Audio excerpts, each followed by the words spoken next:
Everybody to Pediatric Grand Rounds. I'm really excited about our seminar today.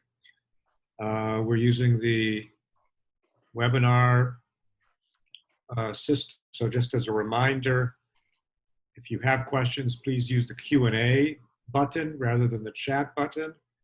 And we'll be collecting the questions as we go along, and there'll be an opportunity for the questions to be heard at the end. And with that, I'll turn it over to our Vice Chair for Education, Sandrine Van Schick. Hi, good afternoon, everybody. I'm really excited to welcome you all to this very special Grand Rounds. Extra special since we tend to focus our Grand Rounds talks on experts within pediatrics, people who have trained in our field or in one of the medical fields to tell us the latest and greatest in research or advocacy or child development. And today we actually have a speaker who is coming to tell us about the other side of things. It's the mother of a pediatric patient, and she's going to tell on behalf of her daughter's story. Before I hand it over to Jason Nagata, who's actually the person who recommended our speaker and who will do the introductions, I also wanted to highlight our last Grand Rounds session for the academic year, which will take place next week and which will be a bit extended. We're doing 90 minutes next week. We have asked Dr. Rhea Boyd, who's a pediatrician and strong advocate for children's health and equity, and a prior resident from UCSF, to come speak to us about racism and anti-racism.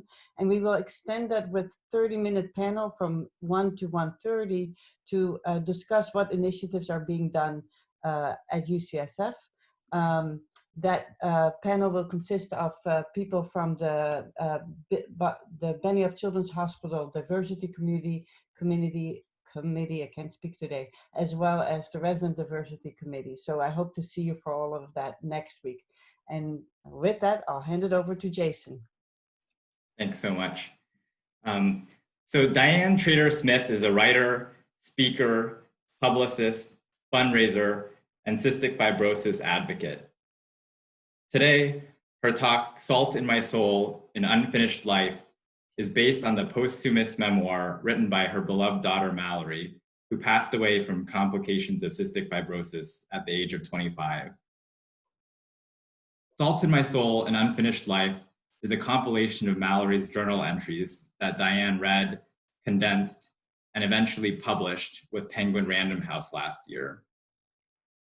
The Los Angeles Times writes, Mallory's words inspire people facing impossible situations, help medical professionals better understand and deal with their patients, and raise money for cystic fibrosis research. As a passionate advocate and fundraiser, Diane has raised more than $5 million for the Cystic Fibrosis Foundation. She continues to share Mallory's story throughout the country, and we are so honored to welcome her today to the UCSF Department of Pediatrics Grand Rounds. Welcome, Diane. Thank you.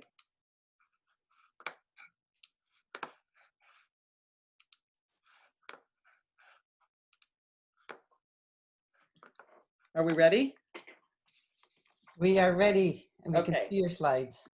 Okay, great. So I'm going to start the story in 1995 when my daughter Mallory was 3 and she was diagnosed with cystic fibrosis.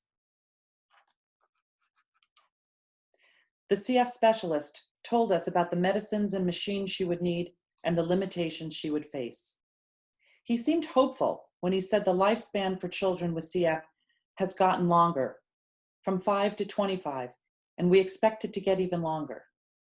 But all Mark and I heard was that our child had an expiration date.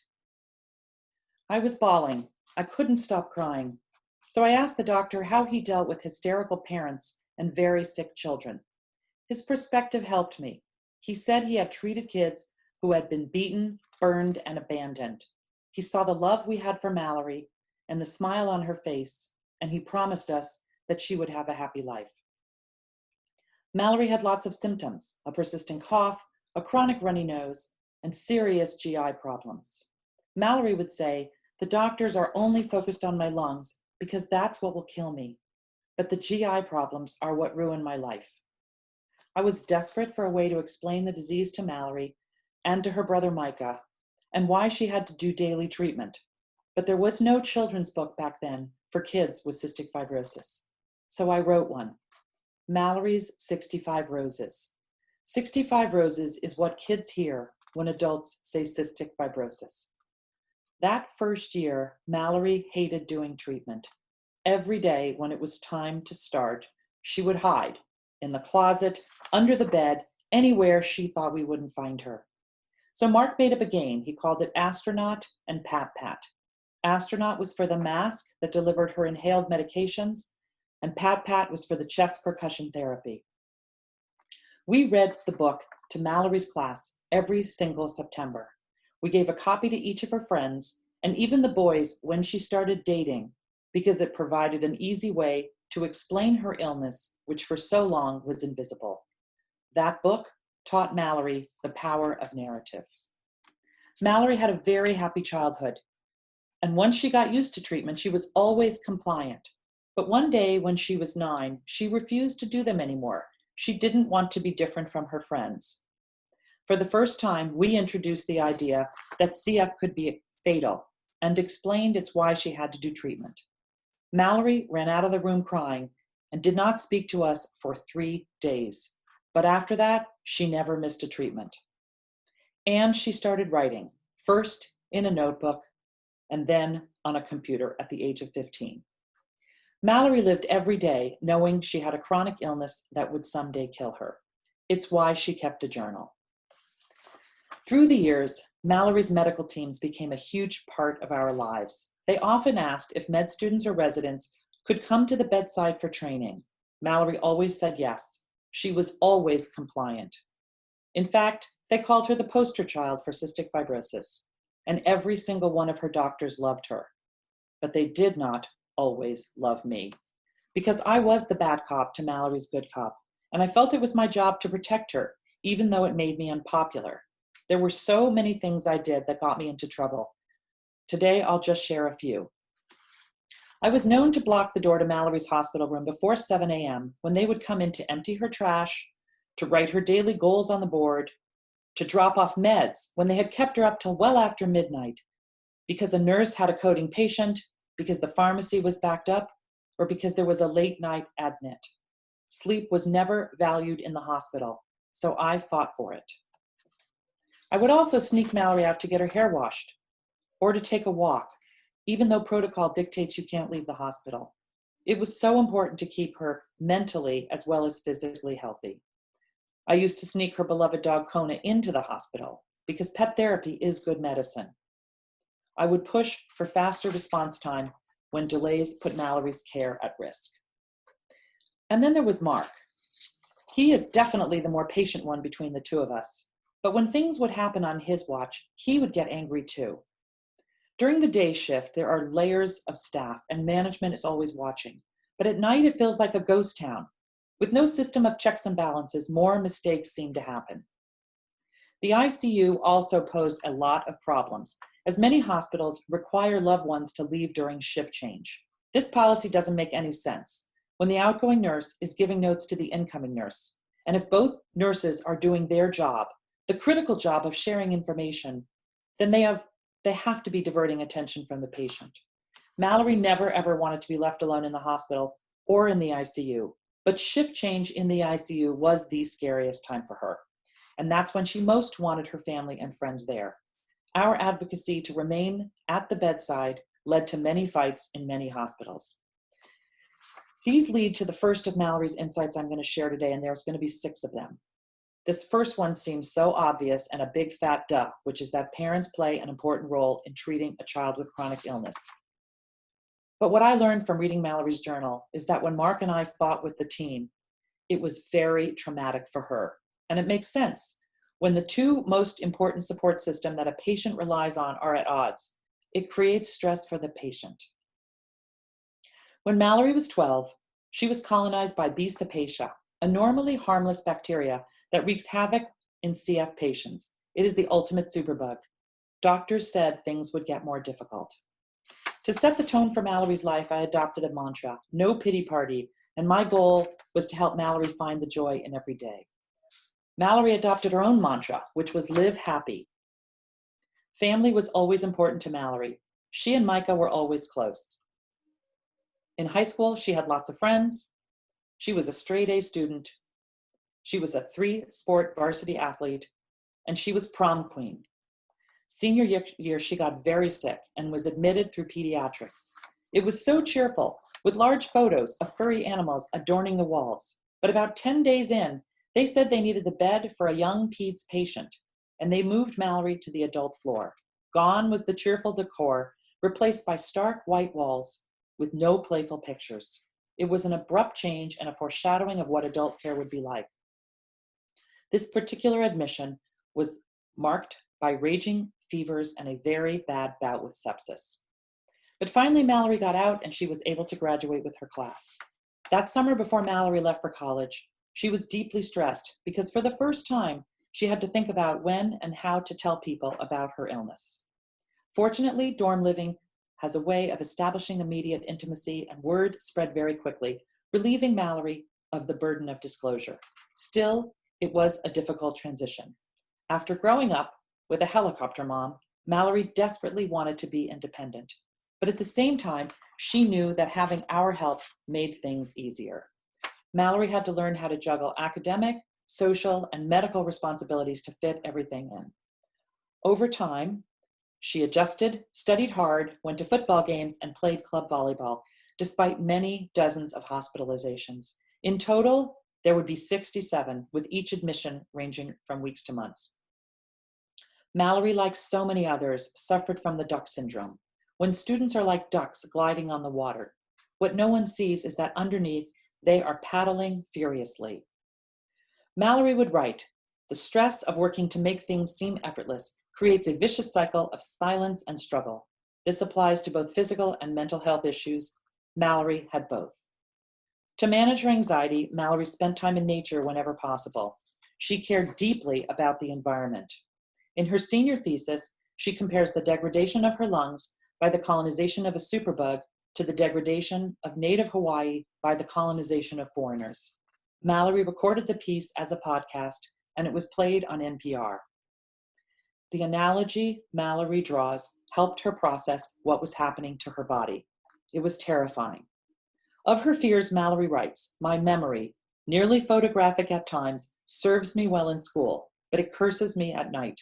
My internal hallucinations are so haunting, I can't escape them, even when I close my eyes, because the images play on my eyelids as if projected on a movie screen.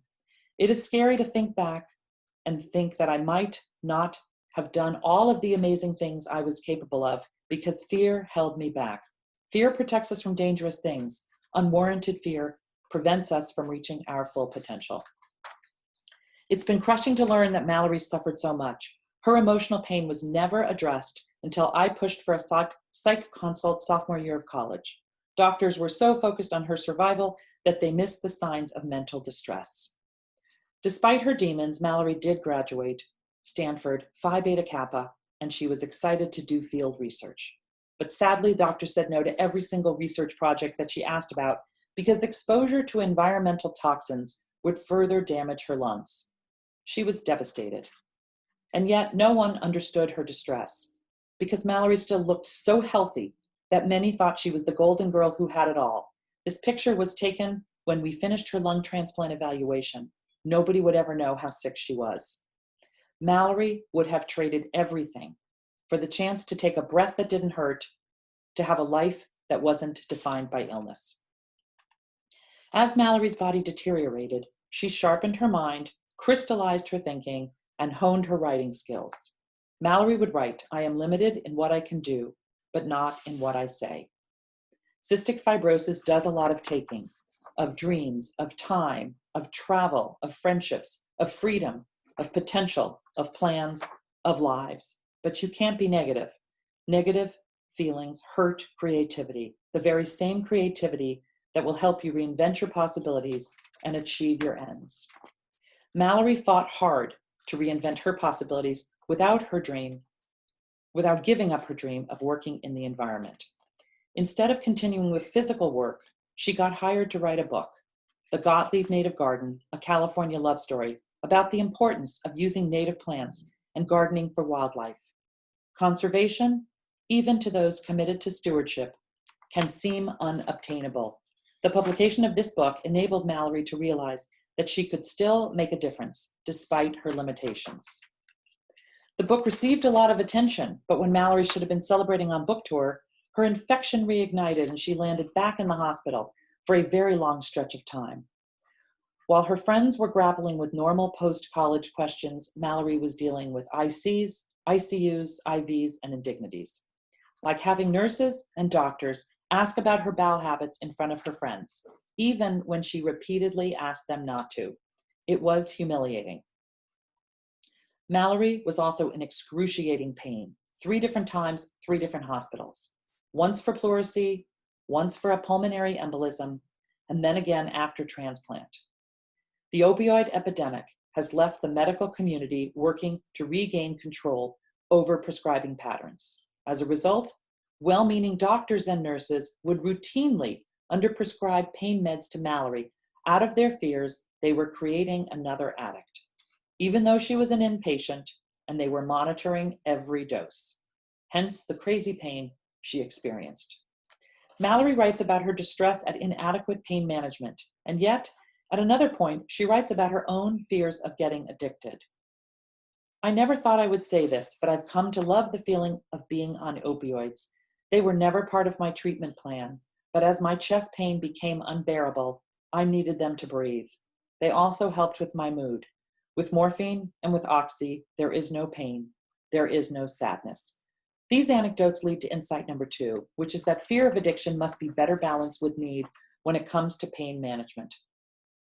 Advocating for better pain management protocols is part of Mallory's unfinished work and part of her unfinished life. After college, the issue of when to disclose her invisible illness resurfaced. She worried about burdening new friends and about scaring off potential employers. In one anecdote I'll share, Mallory interviewed with a company who said she was perfect and loved her writing samples. They offered her a great job with a high salary. But after she told them she had CF, they decided it wasn't a good fit and they withdrew their offer. Mallory also feared that no man would love her enough to accept the complications of her disease, so she often held back. But there was something about Jack, who I called her real-life Prince Charming. Meeting him left her wrestling with the decision. They first met on New Year's Eve of 2015. Mallory had just gotten out of the hospital and she was on around-the-clock IVs. She thought Jack was super cute and very nice, but since she was living in LA and he was getting a master's in Palo Alto, she did not give it a second thought. But months later, they re-met at a party and they were playing a game of spikeball. It was when she had moved back up north. She felt a bout of hemoptysis coming on, so she ran into the bathroom to cough up blood. When she came out, she had blood on her shirt and she was very pale. Jack naturally expressed concern, which leads to insight number 3. It's difficult to know when to disclose an invisible illness. She came to the conclusion that in terms of timing, there is no right and there is no wrong. But with Jack, she decided to disclose right away for 2 reasons. First, she wanted to know, is this person who's there for me when I am lighthearted and laughing going to be there for me when I'm sick and sedated? And second, she wanted him to know what he was walking into. It was a good thing that Mallory told Jack right away, because a few days later, she ended up back in the hospital, and it was the first of many more admissions to come. The antibiotics had stopped working, and the only option left was transplant. The 2 centers where Mallory had been a patient for most of her life turned her down. In fact, they wouldn't even evaluate her. They also didn't think that any other center would take her complicated case. Mallory was crushed and felt abandoned by her CF teams. I regret that I did not push harder for them to have a conversation with her. All I did at that point was beg them to keep trying to find a hospital that would transplant her. And with little hope, we decided to stop treatment and take a trip to Hawaii, Mallory's happy place. For 6 magical days, Mallory was oxygen and IV free. She got to swim, surf, and paddleboard. But on day 7, the fever started up and they shot to 103.5. The Maui hospital didn't know anything about Cepacia or have any of the medications that Mallory needed, so we asked her brother Micah to fly to Oahu. He did, and he returned with 60 pounds of IV balls. We decided to stay put on the island until Mallory was stable to fly. But then the national news announced the worst hurricane in decades was headed straight for Maui, so we scrambled to get one of the last planes out of there. Before they closed the airport, we got a call in the midst of all this chaos saying that UPMC had agreed to evaluate her. Mallory was all smiles despite her high fever, and I was ecstatic, but the coordinator said not to get excited. She'd seen too many people get approved for evaluation, but then be denied coverage. I said that won't happen. My husband is a lawyer and has successfully fought every single denial. And I'm a publicist, and I will be on the Today Show tomorrow, exposing their refusal to pay. But guess what? Mallory was denied. And I will tell you that getting insurance approval for an out-of-state, out-of-network hospital was the single hardest non-medical battle that we ever faced. It raged for weeks, and they employed multiple stall tactics that Mallory felt were intentionally designed to run the clock out on her life. It was going to take a miracle to turn no into yes.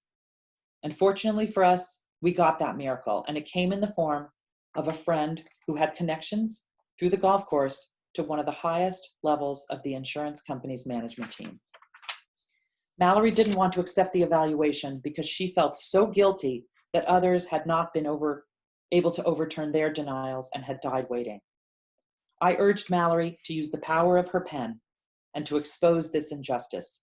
She documents the entire battle and writes that insurance companies are inflicting needless and additional suffering on patients who are already in such distress. It's outrageous and incomprehensible and leads to Mallory's fourth insight. Doctors and not insurance companies should decide what kind of care their patient needs and where to get it. In early October of 2016, Mallory and I flew to Pittsburgh for a grueling week, meeting the various teams that had to weigh in on her case.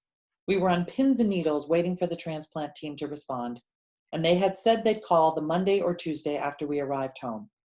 We were highly anxious, but the call didn't come.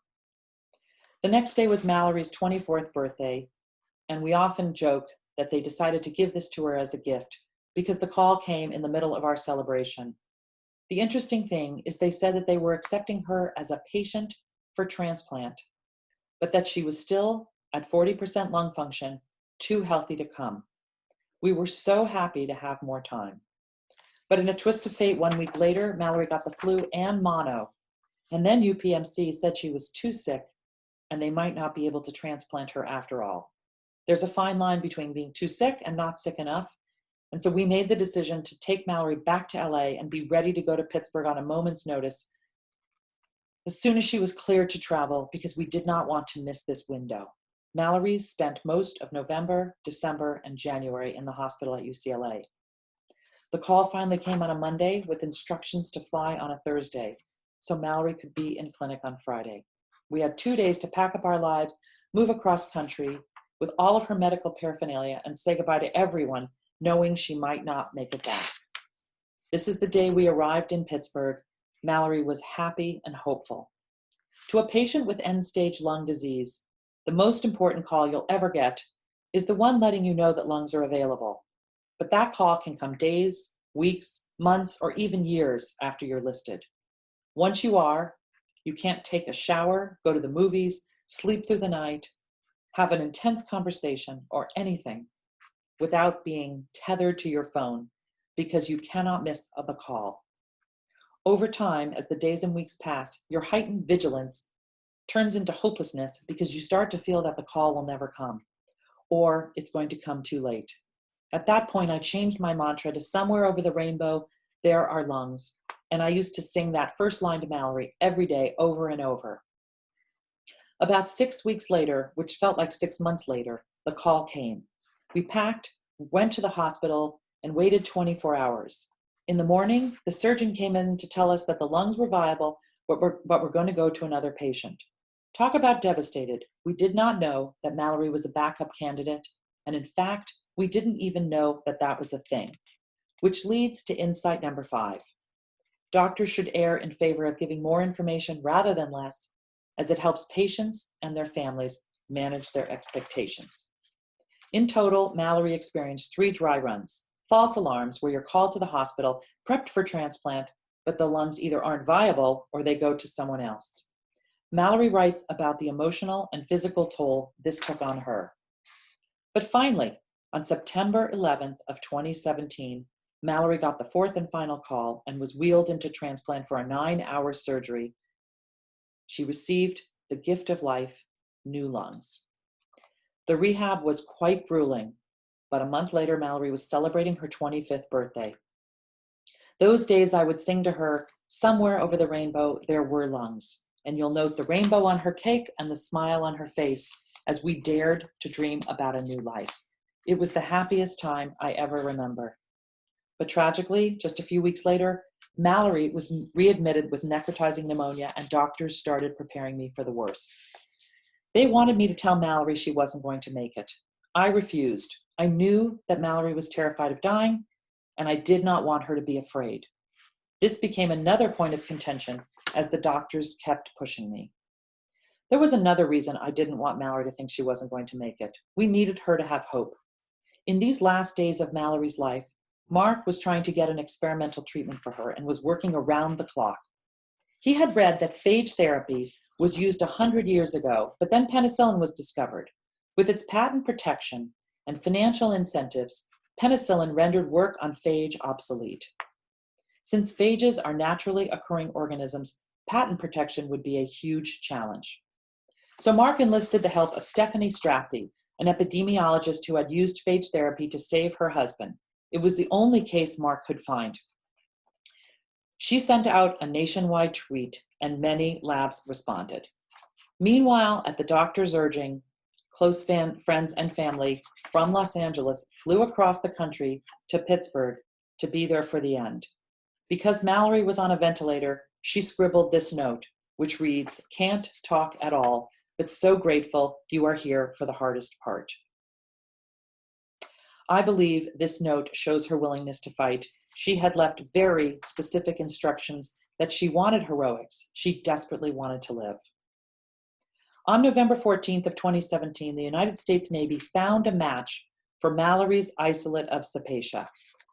UPMC came up with an elaborate plan to send the organ retrieval plane and then a helicopter to get it from their lab to the airport and then to the hospital. We were so happy and hopeful when the phages, which are in the white box you see here, arrived. That night, Mallory became the first patient with cystic fibrosis to receive phage therapy. But the very next morning, doctors told us that Mallory had been without oxygen for too long and advised us to make the gut-wrenching decision to remove life support. After she died, we asked for an autopsy and learned from the Navy that the phages had started to work. Mallory just hadn't gotten them in time. Mark said, "I can't save my daughter, but we can save others." I'm a publicist, so we shared the story with the media.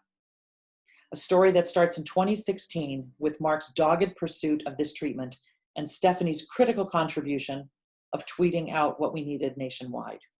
Stat News reported that Mallory died, but her infection lived on, moving from her room in the ICU in Pittsburgh to a lab in Ann Arbor and then to Jerusalem, where 3 students found a second phage that was effective against Mallory's strain of Sapiesia.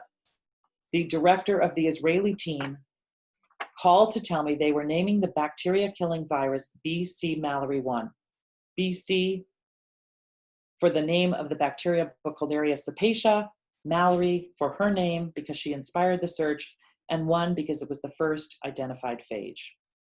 While this was happening, Mark was dipping for phages in a sewage treatment, a plant near Yale, and he was bringing phage therapy to the attention of the Cystic Fibrosis Foundation and Dr. Mike Boyle. Together, we made introductions to the team in San Diego that Stephanie Strathy was working at called IPATH. Mark had a vision to treat kids with cystic fibrosis before their lungs were ravaged so they wouldn't need a transplant, and he felt phage therapy was the most optimistic hope. Since then, the NIH has agreed to fund the first clinical trial, and through Mallory's Legacy Fund, we raised enough money to make the inaugural grant. Helping others still in the fight has enabled Mark to move forward and helped him with his grief. As for me, I turned to Mallory's journal. In the last months of her life, she had given me the password. When I opened it, I found 2,500 pages of her reflections over 10 years. The playful writings of a teenager, the somber insights of a young woman facing death, and instructions for me to publish the parts that might help others. Mallory writes in detail about her treatments and her hospital stays, the transcendent intimacy she developed with the staff in the hospital and her beloved doctors, the love and unexpected community she found, and the problems imposed by the medical system that she depended so deeply on. And all of this leads to the final insight I'm going to share, which is that a life-threatening illness puts you at the intersection of so many public health issues. It turns you into an accidental expert about the ways patient care can and should be improved. Mallory's writing highlights both big picture and small issues, the day-to-day things that need addressing. One example, the power every single caregiver has to make daily decision that affects a patient's quality of life. This list is long. It includes doctors, nurses, respiratory therapists, physical therapists, pharmacists, case managers, home health nurses. People asked if I have learned anything from reading Mallory's journal. The big surprise is that her facade of perfection masked a darker truth about experiences and emotions that she had not dared to share publicly. Mallory lived happy, but in her journal, she expresses anger at her disease, shame about her body and its failings, and the difficulty of straddling the sick and the well world. Despite the serious subject matter, what makes Salt in My Soul so readable is that at its core, it's a snapshot of a coming of age, an intimate portrait of a young woman living her life. Mallory writes about topics that so many of us relate to: the importance of deep and meaningful friendships, her longing for love, and what's most heartbreaking to me, her intense desire to have a child. Mallory said that writing helped heal her. If only she had gotten to see how much her writing is healing others.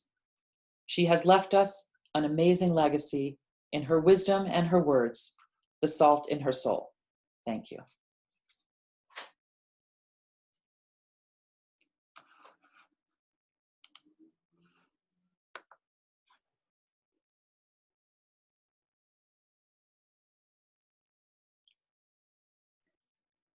Thank you very much, Diane.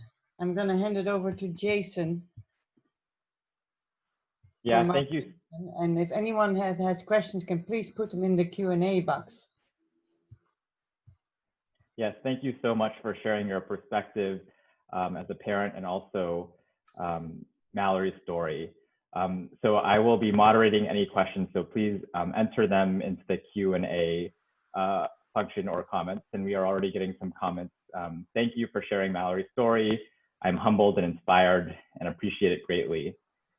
I also, as a specialist in adolescent and young adult medicine, wanted to follow up on one issue that you had raised.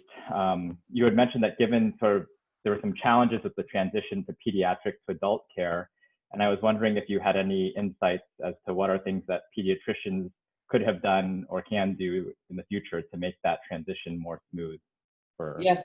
I think it's crazy that at the age of 18, not every center, because I hear some centers don't do this, but at Stanford, they made her choose between adult and pediatric care. And the problem was, if she had chosen pediatric care, they would have still admit her on the adult side, and she would have been treated in the hospital by a different team. And that was not acceptable to her because she was very attached to her team growing up. And in the hospital, when you're at your most vulnerable and you're most sick, you want the people who know you. So she made the difficult decision to go to adult care. And it's really an outrage, because what happens in adult care is they tell the parents to leave. They don't want the parents involved. They want the young adults to become adults and take care of themselves. But in fact, at a time when you're transitioning in college and everything is new and you're for the first time expected to take care of all your needs, the idea of having to take care of all of your medical needs at the same time you're getting adjusted to living away from home, it's just too much and too overwhelming. and Mallory got very sick, as do so many of the kids that I've talked to.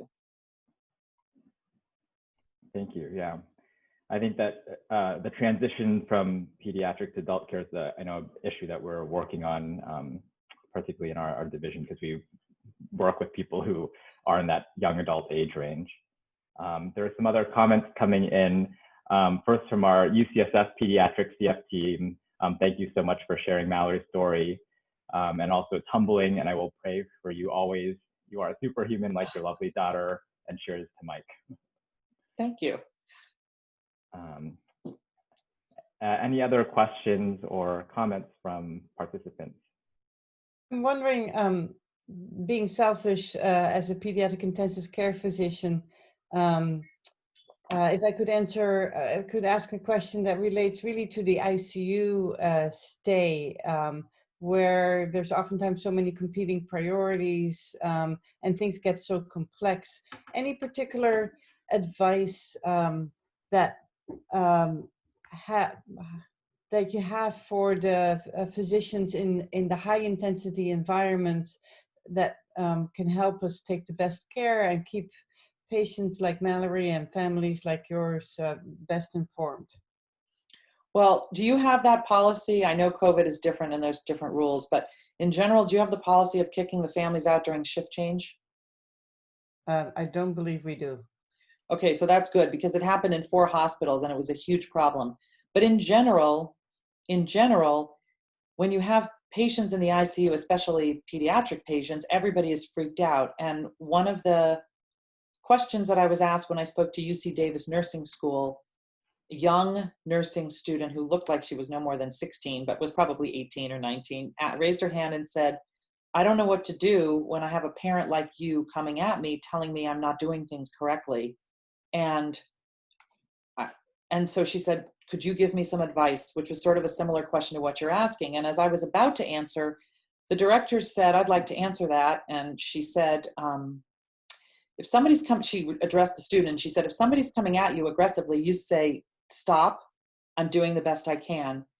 And I waited until she explained why she felt that way. And I said, okay, now I'd like to completely contradict that and speak as the parent, who says, if a parent sees this or feels that, whether it's physical commands or not, what the parent hears is that they don't care about your child at all.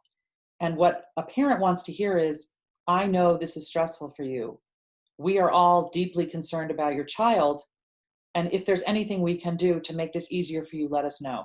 Because once you believe that the people that are taking care of your child have their best interest at heart, and they're not just following protocols and procedures to cover their you-know-what, then you feel much differently about the team. And the ICU, Mallory was in the ICU in a number of hospitals, mostly for hemoptysis. She had massive hemoptysis and it caused a lot of problems. And so I do have quite a bit of experience. And I can tell you across the board, anytime anybody said to me, I am so sorry, I just wish that I could do more to heal your child, that's really all I needed to kind of calm me down when I was out of control. Which doesn't mean I didn't advocate for things that weren't happening. When, at home, when Mallory was on around-the-clock IVs, and they instructed us that every single 8 hours or 12 hours, depending upon the time of the med, you had to infuse plus minus 1 hour, no exceptions.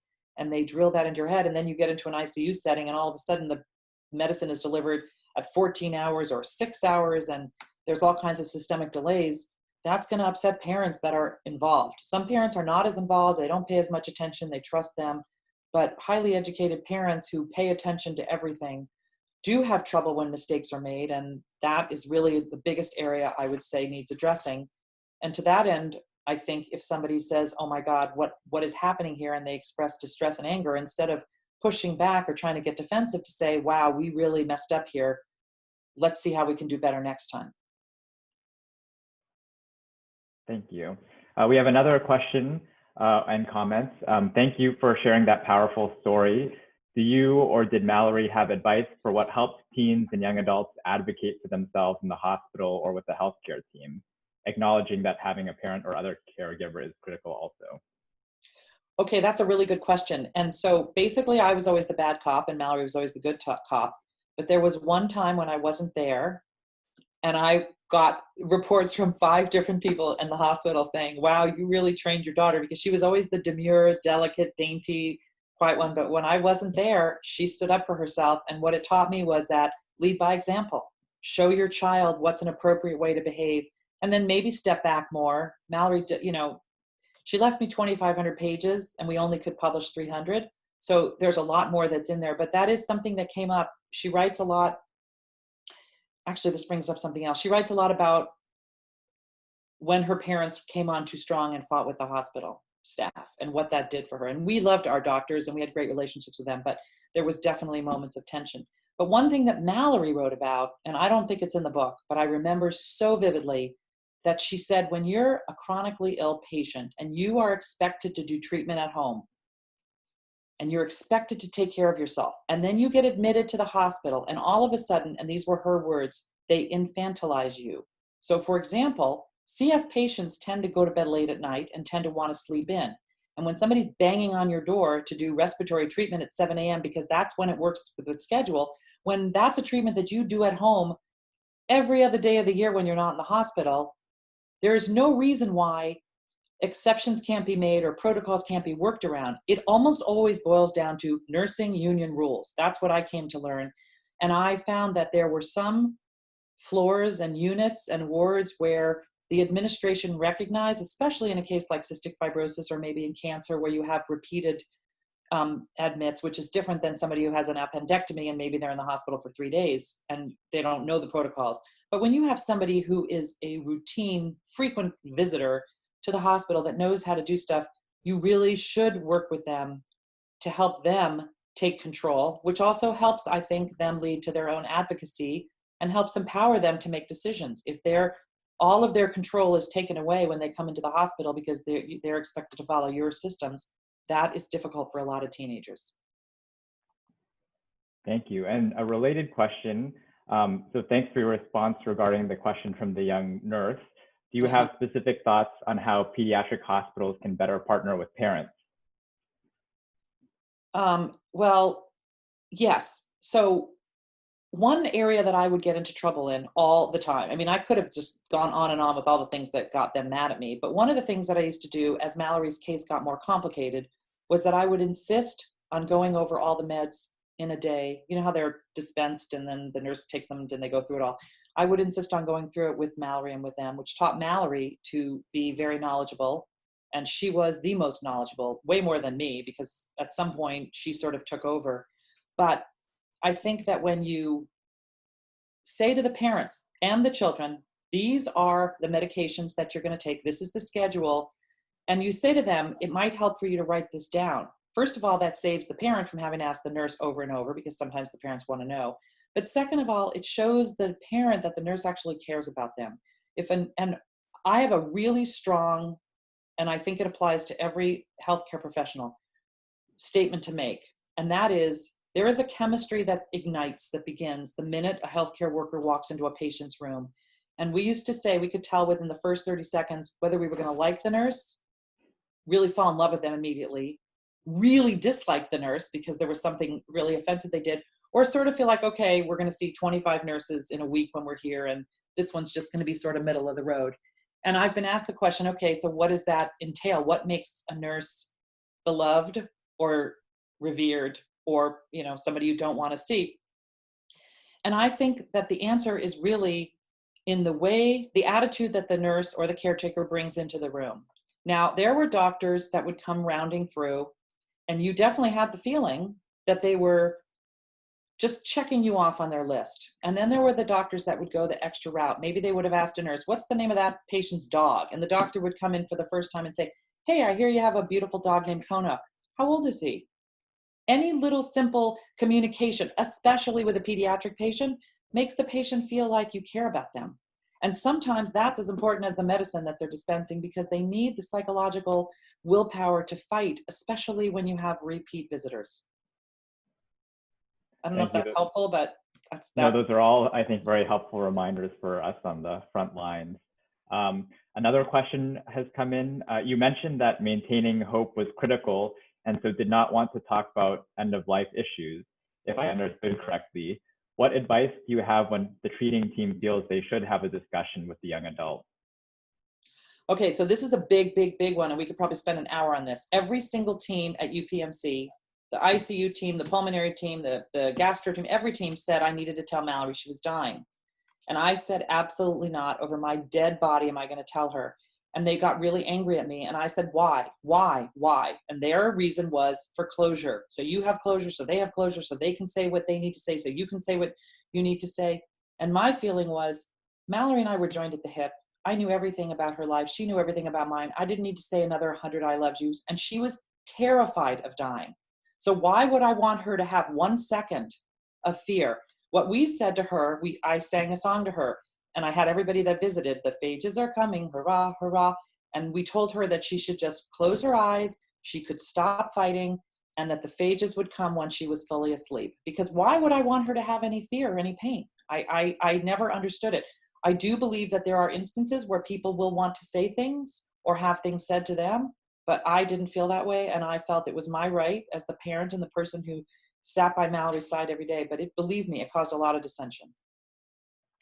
And a similar, I guess, follow-up comment was also related to your view on the autonomy of the patient and the involvement of the parents. I think you kind of addressed that as well. Another comment is, I can't express how thankful we are for sharing your story and Mallory's story. I guess we have some people here who are working on a project to better understand trauma symptoms caused by medical care in patients with chronic illnesses. And just to comment that we have a person who'd like to reach out to you for further conversation, but I don't know if you have any other thoughts about the trauma symptoms that may be caused by medical care in patients with chronic illnesses. Well, I would say the biggest bad factor, I don't know how to say this, the worst thing was that Mallory's mental health was not addressed until I literally stalked the doctor who I love, and we're very close to this day, but I stalked him in the hospital. I said, Mallory's losing her mojo. You have to help her. You need something to help her get through this. And that led to conversations about what she needed and what would help her. And it was interesting. What specifically happened was I said, my daughter is losing her mind, and this is not okay, and nobody has paid attention. And I said, she defined herself as an athlete, and now she can't get out of bed. This is when she was a sophomore, and things took a really, that was sort of the beginning of the end. And eventually, after me literally telling him I was not going to move away from him, like I think he was about to call security on me, but I just was so distraught. And I said, you have to come up with something. He said, well, she could try Pilates. That's something that you could do that's not volleyball, water polo, or swimming. And we ended up trying that. It was an amazing suggestion. It changed her life. She did Pilates and yoga from that day until the day she died. That was, let's say she was 20 till she was 25. And she actually wrote a long piece called Yoga and Illness, which we couldn't put the whole thing in the book, but that was very important to her. And when I asked him later, why did you not suggest that? And he said, because many parents and patients that we deal with in our population are not able to pay their rent. So we can't be talking to people about doing Pilates when they're worrying about bigger issues. And one of the issues that did come up when I worked on this book with Random House was the issue of privilege and access. And one of the things that a pediatric social worker from Children's Hospital LA said to me, and I thought this was one of the most profound things I heard, she said, first of all of her parents at Children's Hospital LA that lost their children were underserved. They either didn't have money, or they didn't have access, or they didn't speak the language, or the parents were in prison. I mean, all the worst possible scenarios. And she said, your story is a reminder. And I'm sorry.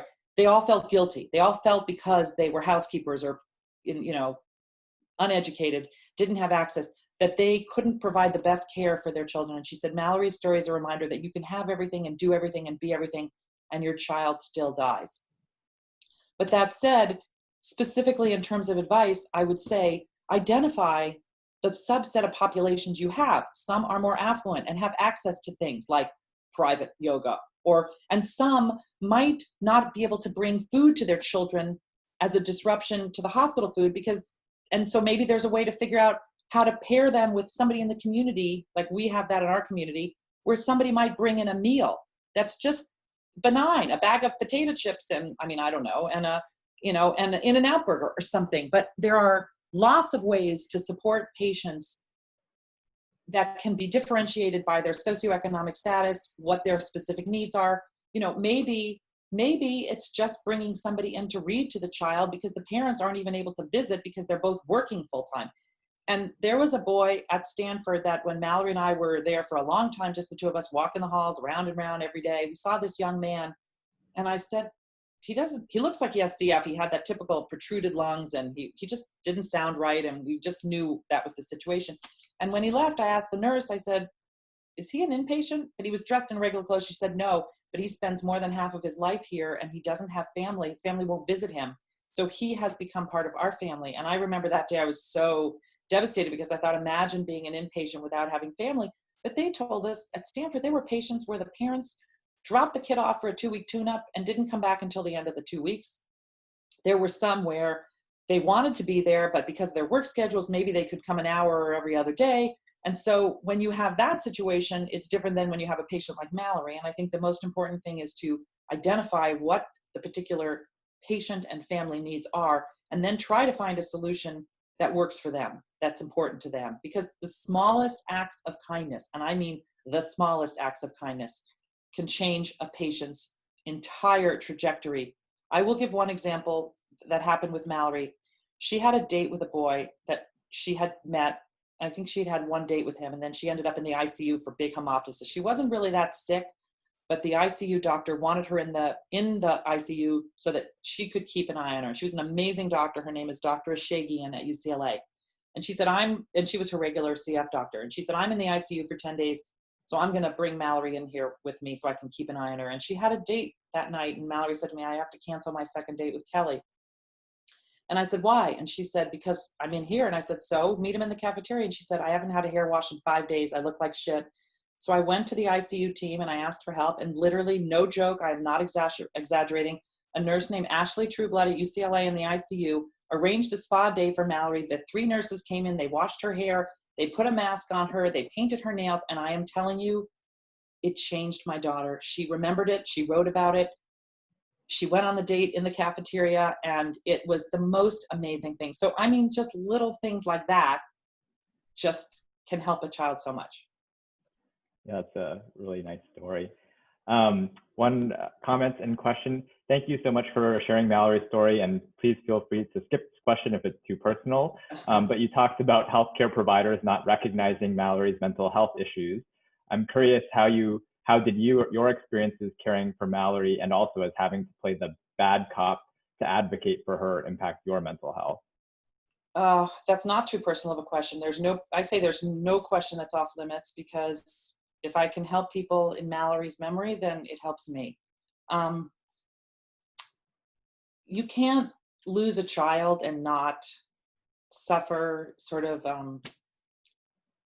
I wouldn't say irreparable damage, because on one hand, it's irreparable damage and a heartbreak that goes with you every day. But on the other hand, when you're doing a project like I'm doing, and there's a documentary in the works about Mallory, and people are helped by it, and I get letters all the time, it is not a problem to ask. In terms of my mental health, I'm a little unclear on what the question is. Is the question what do I do, or how am I now, or how was I then?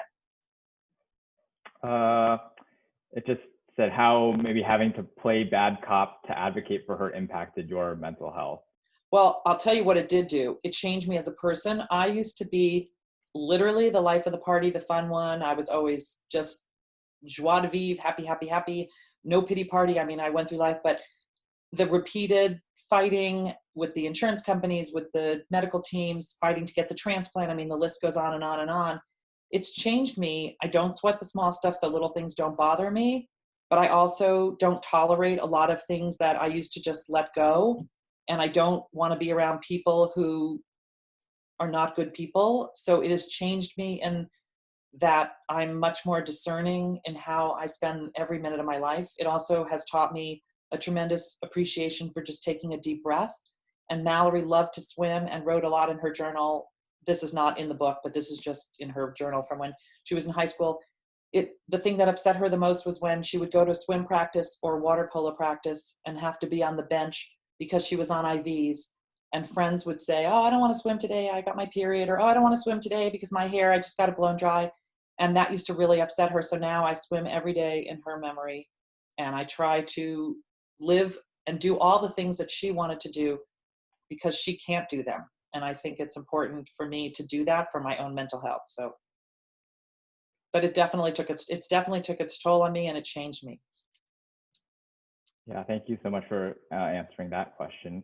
And I think our final comment so far is thank you so much for sharing this deeply moving story. As someone with chronic leukemia, I have faced many of the same challenges. As a physician and a patient, I see both sides. You've addressed so many critical issues and provided important solutions. So thank you very much. The funny thing is, I feel like I could talk for 4 more hours. There's so many things that I want to share that I think are important, but of course, that I got my 30 minutes, and so I try to get as much in as possible. But there are just so many things that I think patients would benefit by. And the funny thing is that whenever I speak to the trainees, people at medical school or nursing school, they're so interested and hopeful. And it's always shocking to me when I'm in a hospital and I see a healthcare provider who doesn't share that same desire to make things better for the patient. And I would say, I'm going to make up a number, 80-20. 80% of the people that we encountered in every hospital, and there were a lot because she moved around, were amazing. And they're people that I would want to have to my home for dinner, and they're people I still keep in touch with. And I mean, Dr. John DeCuna, who was Mallory's transplant surgeon, is now at the Mayo Clinic in Arizona, and I talked to him. I talked to Paluski. I talked to Mohabir at Stanford. I talked to Shagan at UCLA. I mean, I love them. And yet I'm sure if you ask them, they would tell you I was tough and demanding and, difficult at times. But I think they understood where I was coming from. And it was never because I was just a depressed, cranky person. It was always because I was advocating. And I think that conversation about advocacy between parents and caretakers of any kind should be included as well. But I just, there's so many things to cover that I couldn't go into it more. And I thought that was the final one more comment before we wrap up. Thank you so much for sharing your story, Diane. I work in the CF clinic and inpatient as a pharmacist, and will make sure to take your words of wisdom with me when being with patients. You, Mallory, and your family are beautiful warriors. Oh, thank you. Thank you. Yeah, the pharmacy issue was always interesting because it was always the pharmacy delays. And, if I had $1 for every time I was screaming, "Where are the meds?" I would be very rich and I could retire. Yes, I would like to thank you as well for sharing that really moving story. And I will also turn it over next, I think, to Dr. Hirsch for some final comments. I believe Dr. Hirsch had to move on a little sooner, but he sent me a private text message to say what a beautiful and inspiring story this was. So thank you for sharing it with us today. I will wrap it up by saying that I think this is just a great way to have our final to last grand rounds of the academic year, is to hear the perspective from the other side. And it's inspiring, but also lots of lessons learned for all of us. Oh wait, can I say one more thing? Yes. One thing I totally forgot to say. The whole reason I speak is because I want people to read the book, and you have 100 copies there, and I hope they get distributed. They're not there yet, but they're on their way, because really I only am able to articulate a very small portion, but Mallory is so articulate and talks about it in so much better detail that I think that if you thought that this talk was informational, then you really would benefit from reading the book. So I have to give that plug. Well, thank you so much, Diane. And I know that Therese has been working with you on getting the books, and we will distribute them through our team rooms and make sure that people have access to them. So thanks again. Just a quick additional plug. Next week, we have our last grand rounds of the year with Dr. Rhea Boyd talking about racism and anti-racism. So we hope to see all of you over Zoom next week. Thanks again. Thank you.